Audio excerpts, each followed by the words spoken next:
Ladies and gentlemen, let's take a moment to read Keir Starmer's hollow words about the tragic death of Charlie Kirk. He said, "We must all be free to debate openly and without fear. There is no justification for political violence. But let me tell you, this man is a fraud, a manipulator, a liar." How do you know Keir Starmer's lying? Easy. His lips are moving. Right now, in Britain, his government is scheming behind closed doors, cooking up a new definition of Islamophobia designed to shut us up, to stop us from openly questioning or criticizing Islam. In a free country, in a democracy like ours, we should be able to speak our minds about any religion, not with insults, not with personal attacks, but with honest opinions about the issues that matter to us. Yet, under Starmer's watch, they're locking up as many as 30 people a day for what they post online. 30, just for speaking out. When Charlie Kirk came to the Oxford Union a month ago,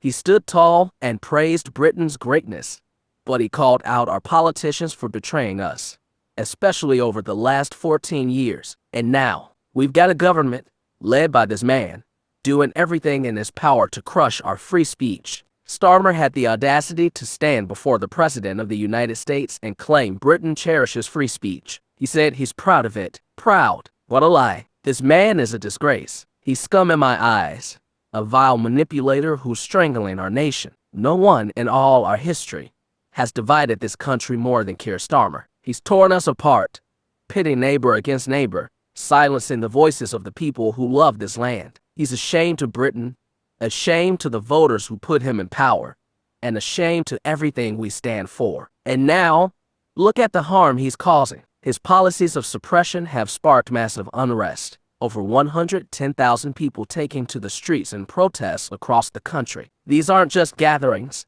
They're cries of desperation from families whose voices are being crushed. Businesses are shutting down, streets are blocked, and the economy is suffering millions in losses from disrupted trade and tourism. Worse still, the division he's sown has led to violence, with clashes between protesters and police injuring dozens, families torn apart by fear, and communities living in constant tension. Hate crimes are spiking, trust in institutions is crumbling, and our once great nation is on the brink of chaos.